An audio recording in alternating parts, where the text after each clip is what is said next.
Okay, well, hello to everyone out there in YouTube land. I hope that everybody is doing well. I'm doing fine. Thank you so much for asking. I hope you are staying warm. I don't know where in the neck of the woods you are, but I know for sure that this has been one type of year that we know has been a strange one. So anyway, I am trying my hand at this baked oats and pistachio, dried figs and honey recipe. This looks so good to me. I mean, it probably is not resonating with you, but it looks so good, chewy and just delicious. One thing we have around here are nuts and oats, so I wanted to try it. I just realized that this said steel cut oats, which I don't have at this time, but I do have old fashioned. So, since this calls for, I think, 8 to 12 hours of soaking, I'll probably do 5 hours and then check it. And and it also wants me to soak it in yogurt, for which I don't have, but I do have a cultured sour cream, and it does have plenty of whey inside of it. So I'm going to try that and see how we can, manage. So it calls for me to put 5 cups of oats, and then I don't know how much. These are walnuts. I don't know how many walnuts, and I have almonds here. I'm gonna mix it up because well, actually, it doesn't call for walnuts. What is it? Calls for pistachios. I don't have pistachios that I would sacrifice in a in a ingredient in cooking. Let me just say that because that just floated away what I wanted to say. So yeah, I don't have pistachios to sacrifice because those are definitely for snacking at whatever. But I have them more plenteous than pistachios. I just ate my last pistachios, as a matter of fact. So anyway, let me see how many pistachios are they requesting. Okay, 1 cup. So cup of pistachio. So I'll just do half walnut, half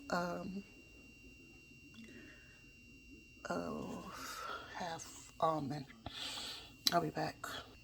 So I planned well, but I didn't plan well because it also requested warmish water, which would have meant that I would have started some water in a teapot, in a tea kettle, but I'm not in the mood for that. I did get it from tap, but I let it run for a while. Um, so 8 cup. Oh, it said 8 cups of. I think I did 5. Oh, I didn't do 8, did I? I think I did 5 cups, which is okay because this is already too much to me. So 8 cups of steel cut oats, 1 cup of pistachios, and a fourth of a cup of yogurt. So spoon in the oats into a large mixing bowl, toss in the pistachios, cover them with warm water by 2 inches, then stir in the yogurt and cover the bowl with a kitchen towel.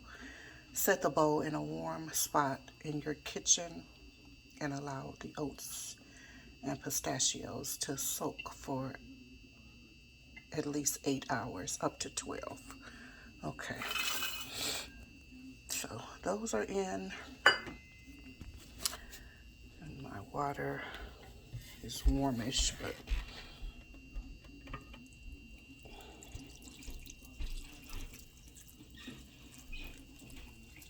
I might have to get more. I think I did 5 cups of water because I was thinking, that's what I was thinking, 5.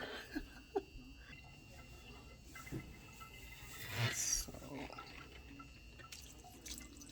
let's continue. So it's just enough until it's covered for an inch, by an inch, I should say, by 2 inches. Well, I'm just going to put a little bit more because that'll take me right up to my threshold there. Okay. Yeah, I just realized it was still cut.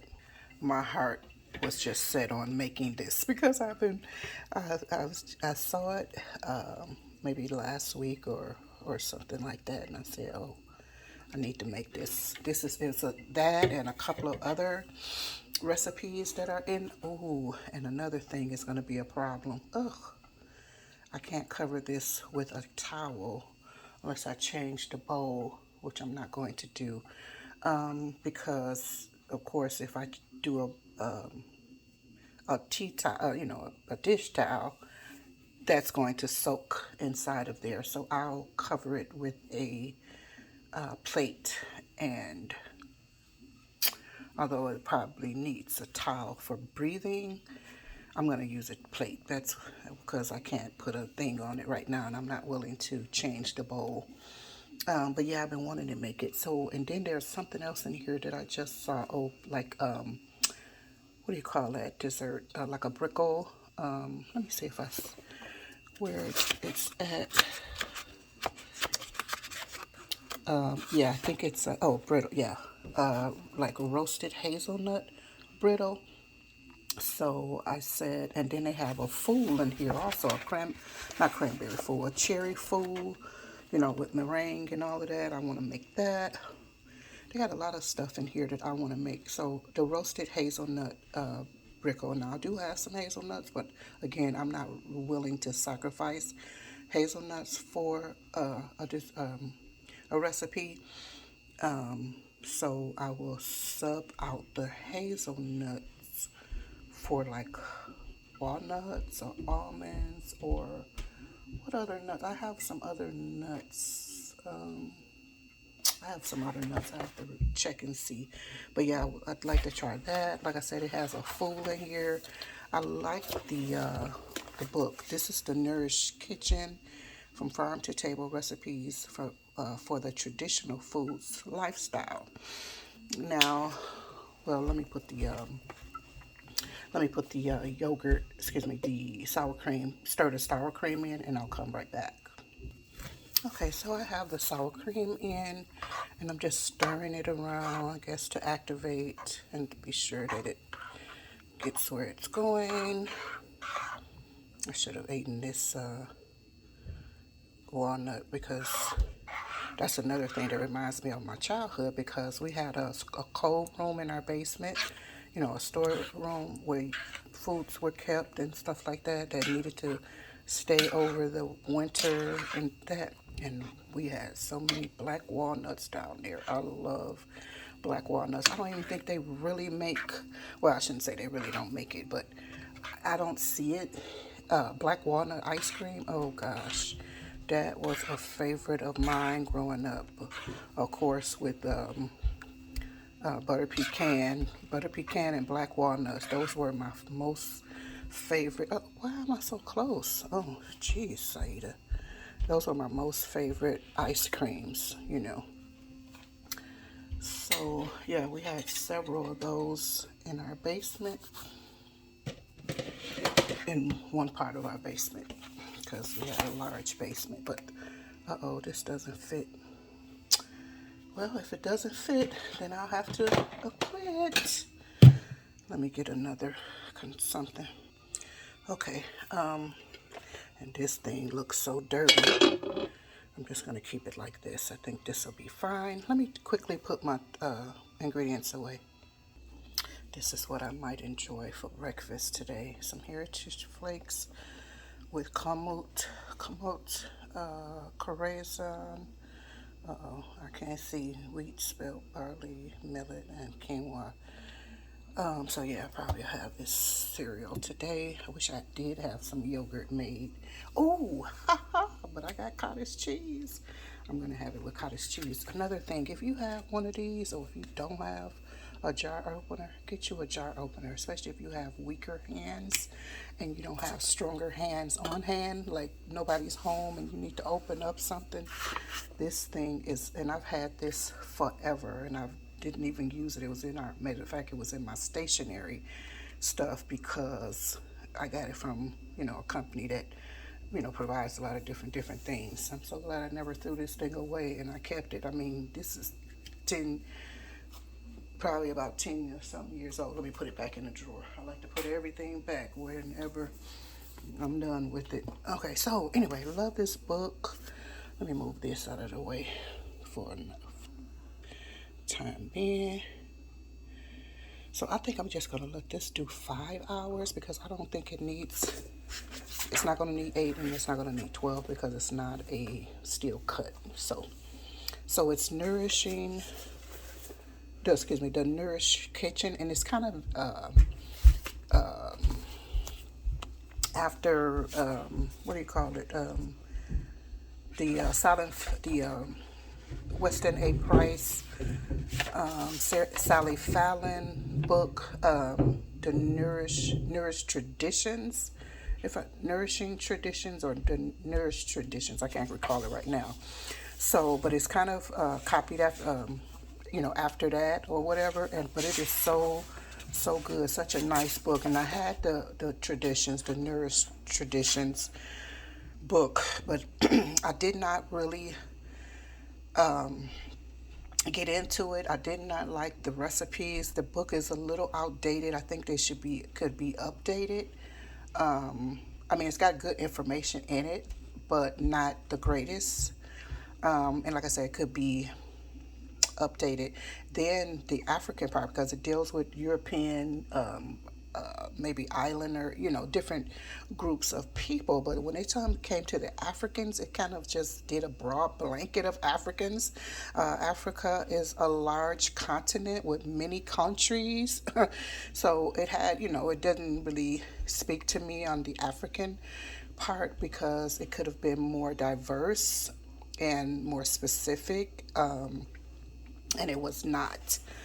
And I even spoke to them about that, sent them messages about that as well. And so, yeah, so it's broken down by from the garden, the pasture, the range, the waters, the fields, the wild, the orchards, and from the larder. And, so that's everything plus within those okay, so it talks about the philosophy, and yeah, so she got the West. She does give credit to how she, embarked upon this, writing this book and whatever, and how she lives and that, and this is the philosophy of the Nourished Kitchen, which is her book and stuff like that. But yeah, so and then okay, so all of these different breakdowns of the these different foods that we eat, and it had also had like definitions of different things like GMO, da da da da, just different things. So it's really a book that really I can get into, and it's yeah. So and then so this is from the garden, chapter 1. And these are all of the recipes from it. Yep. And what do I want to try from here? I like the kohlrabi, apple, and pomegranate slaw. I love slaws. I like limey slaws. Acidic tasting ones. Green salad with buttermilk herb dressing. The lemon herb vinaigrette that you won't regret. No, new potatoes with chive blossoms and sour cream. Sounds great. Braised beets with their greens, which a lot of people don't eat, and they'll cut them off and just throw them away. And yeah. Pan fried Savoy cabbage with bacon, which I love. I always love a pan fried cabbage. So yeah, it's got a lot of good recipes potato and spinach soup with jalapeno. Oh, I could probably do that today or tomorrow. Oh, let me check that out because I have potatoes. I have spinach, and I have jalapenos, and I'm sure it might need a broth. But yeah, I like that. So cream, sour cream, and it's got collard kraut in it. She calls hers sour collards, but it's a collard kraut, basically. Then it was something I wanted to show you. Oh, okay. Oh, chicken foot broth and all of that, goose liver mousse and mission figs. Ah, that looks good. I love mousse, liver mousse, and figs and that. Oh, this is beef. What is this? Oh, braised short ribs with sun-dried tomatoes and herbs. Oh, God. Oh, so in the middle of everything, let's see if I can find that. Fresh herb frittata, milk kefirs, yogurts, slow cultured yogurts is what I use. No, I use sour cream. I keep thinking yogurt. Okay, so in here, within each chapter, there is these green pages, excuse me, blue pages that deal with more details about milk and cream because people have a problem with milk and creams, dairy and things like that. My theory, it's just a theory, but my theory on that is that it's not really that it's the milk. I think it's the type of milk, the way the milk is processed, et cetera, et cetera, et cetera. I don't, just like wheat, I don't think that wheat is a problem. It's the foolishness that they put on the wheat that is a problem.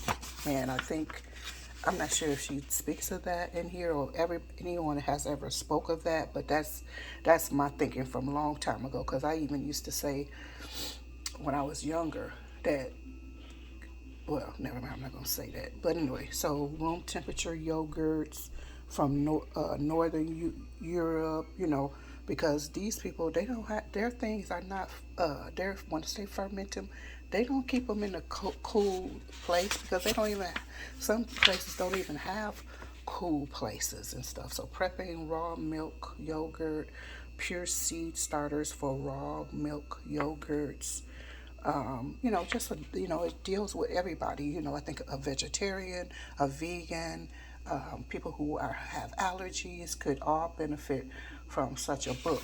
So I was getting ready to say something about the creams. Oh, because not even worldwide, but in the city, I was just watching a video from a young lady who lives in Tennessee, West Tennessee to be specific, and she was making a recipe. She was making something from a recipe, and one of her ingredients was it was milk, just regular milk. The milk that she used was so thick and creamy looking and left such a film in her measuring cup. I was like, yeah, this is different because, I mean, it looks so good. So, like one of these Amish, similar to this Amish milk that I used to get, that I'm not getting right now because I'm sure it's about $30 per half gallon. But that milk looks so good, and I was like, and I looked because I was just sure that she got the milk from a cow or somewhere. Came right out of a gallon that I would have in my fridge. But the thickness and the creaminess I said, yeah, this is different. It's processed. Well, I I wish, and the time is going to come by God's grace that I had such a source. I mean, there are many sources. I just have not sourced them out to get such a thing because I would love, something like that. Because even with eggs, how you'll see, like yesterday, what did I make? I made something, and I had what did I? Oh, I think maybe I was making cornbread. And the yellowness of the yolk, the goldenness of the yolk was just so beautiful and wholesome. Anyway, let me get off of here. So anyway, this is the book that I am using, and it's so informative, so informative and so nourishing, But anyway, I'm going to continue this, and I may come back to show you the finished product or what it looks like once I'm done. I'm going to do for, like I said, 5 hours, and I'm going to see what it looks like or whatever. So hopefully it'll be okay because I'm supposed to pour the milk off. I mean, supposed to pour the water off. Anyway, let's see what happens. Hopefully all works out well. I'll talk to you guys in a bit. Bye bye for now.